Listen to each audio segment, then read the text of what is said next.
जय हिंद, नमस्कार साथियों। मैं अमर कुमार स्वागत करता हूं आपके अपने परिवार अमर ऑनलाइन स्टडी पे। तो आज हम लोग देखने वाले हैं इतिहास के अति महत्वपूर्ण सवाल, जो कि आपके आगामी एग्जामों के लिए महत्वपूर्ण रहेगा। तो वीडियो को लास्ट तक जरूर देखिएगा। अगर वीडियो पर नए हैं तो लाइक, शेयर और सब्सक्राइब जरूर कर दीजिएगा। चलिए आगे बढ़ते हैं। क्वेश्चन नंबर 1 बताइए, निम्नलिखित में से इतिहास का पिता कौन है? Option number A Herodotus, option number B अरस्तु, ऑप्शन नंबर सी न्यूटन या ऑप्शन नंबर डी चाणक्य। तो आपका राइट आंसर क्या हो जाएगा? ऑप्शन नंबर ए हो जाएगा, हेरोडोटस। ठीक है। उसके बाद देखिए अरस्तु क्या है? तो अरस्तु जीव विज्ञान के पिता हैं। ठीक है, जीव विज्ञान के पिता है। न्यूटन क्या है? तो भौतिकी के पिता है। न्यूटन भौतिकी के पिता है। चलिए आगे बढ़ते हैं। क्वेश्चन नंबर 2 बताइए। क्वेश्चन नंबर 2 बताइए, हड़प्पा सभ्यता का खोज किसने किया था? Option number A Dayaram Sahni, option number B Rakhaldas Banerjee, option number C Manoj Singh, option number D Abdul Fazal. तो आपका राइट आंसर क्या हो जाएगा? Rakhaldas Banerjee, option number A right हो जाएगा। ठीक है। कब किया था? तो 1921 में खोज किया था। ठीक है। चलिए आगे बढ़ते हैं। क्वेश्चन नंबर 3 बताइए आप लोग, हड़प्पा सभ्यता का प्राचीन शहर लोथल भारत के किस राज्य में स्थित है? ठीक है। Option number A Delhi, option number B Rajasthan, option number C Gujarat, option number D Maharashtra. तो आपका राइट आंसर क्या हो जाएगा? ऑप्शन नंबर सी हो जाएगा, गुजरात। ठीक है। चलिए आगे बढ़ते हैं। ये क्वेश्चन बताइए, सिंधु सभ्यता का सबसे बड़ा भारतीय स्थल कौन सा है? ठीक है। ऑप्शन नंबर ए लोथन है, option number B Dholavira, option number C Rakhigarhi, option number D Bhimbetka. तो आपका राइट आंसर क्या हो जाएगा? ऑप्शन नंबर सी हो जाएगा। ठीक है, राखी गढ़ी। चलिए आगे बढ़ते हैं। क्वेश्चन नंबर 5 बताइए आप लोग। ठीक है, मनुष्य इतिहास में किस काल में खाद्य उत्पादक बना? मनुष्य इतिहास के किस काल में खाद्य उत्पादक बना? तो ऑप्शन नंबर ए है पुरापाषाण युग, ऑप्शन नंबर बी है नवपाषाण युग, ऑप्शन नंबर सी है मध्यपाषाण युग, ऑप्शन नंबर डी है ताम्रपाषाण युग। तो आपका राइट आंसर क्या हो जाएगा? आपका राइट आंसर हो जाएगा नवपाषाण युग, ऑप्शन नंबर बी राइट हो जाएगा। ठीक है। चलिए आगे बढ़ते हैं। क्वेश्चन नंबर 6 बताइए, गौतम बुद्ध का वास्तविक नाम क्या था? ऑप्शन नंबर ए है राहुल, ऑप्शन नंबर बी है आनंद, ऑप्शन नंबर सी है शत्रुघ्न, ऑप्शन नंबर डी है सिद्धांत।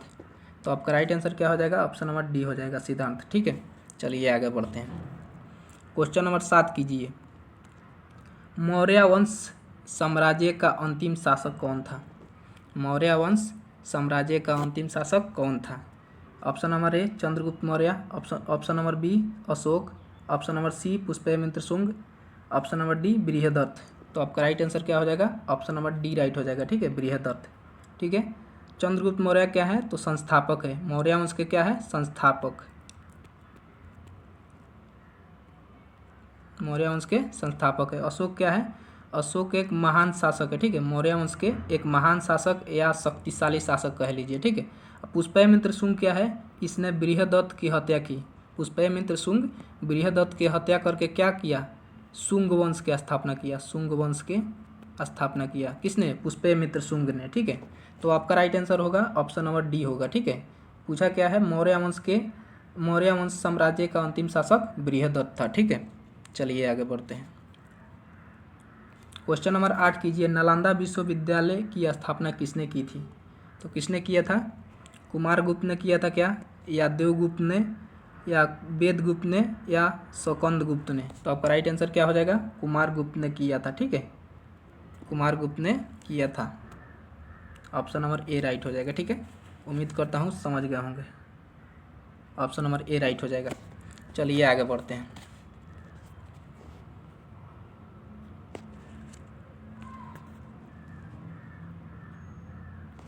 ये क्वेश्चन बताइए, भारत का पहला प्रमुख समाचार पत्र बंगाल गजट किस वर्ष शुरू किया गया था?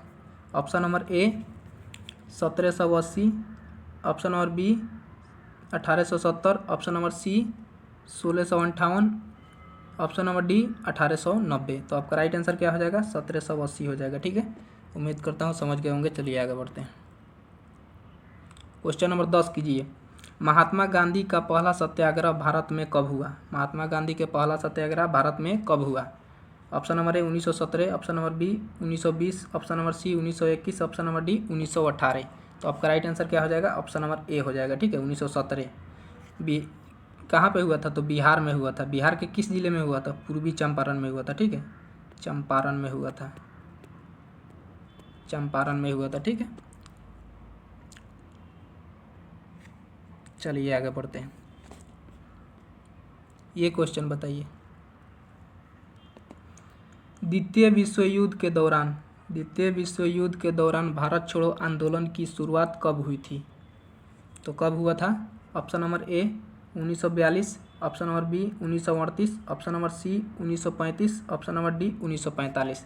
तो आपका राइट आंसर क्या हो जाएगा? 1942 में हुआ था। ठीक है, अच्छे, द्वितीय विश्व युद्ध कब से कब हुआ? तो 1939 से कब तक? 1945 तक। ठीक है, 1945 तक हुआ, यानी 6 साल हुआ। ठीक है, चलिए आगे बढ़ते हैं। क्वेश्चन नंबर 12 बताइए,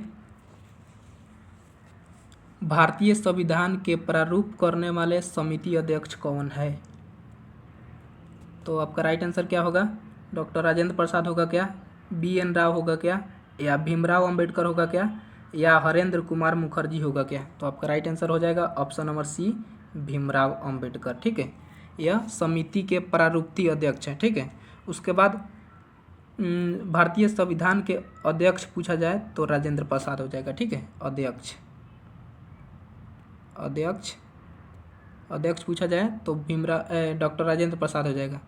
उप अध्यक्ष पूछा जाए तो हरेंद्र कुमार मुखर्जी हो जाएगा। उप अध्यक्ष ठीक है, उप अध्यक्ष हरेंद्र कुमार मुखर्जी। प्रारूपी अध्यक्ष तो भीमराव अंबेडकर जी हैं। ठीक है, चलिए आगे बढ़ते हैं। क्वेश्चन नंबर 13 कीजिए, जलियांवाला बाग हत्याकांड के जिम्मेदारी जनरल डायर की हत्या इनमें से किसने किया था? तो आपको बताना है। ऑप्शन नंबर ए है Bhagat Singh, option number B है चंद्रशेखर आज़ाद, ऑप्शन नंबर सी है Udham Singh, option number D है लाला लाजपत राय।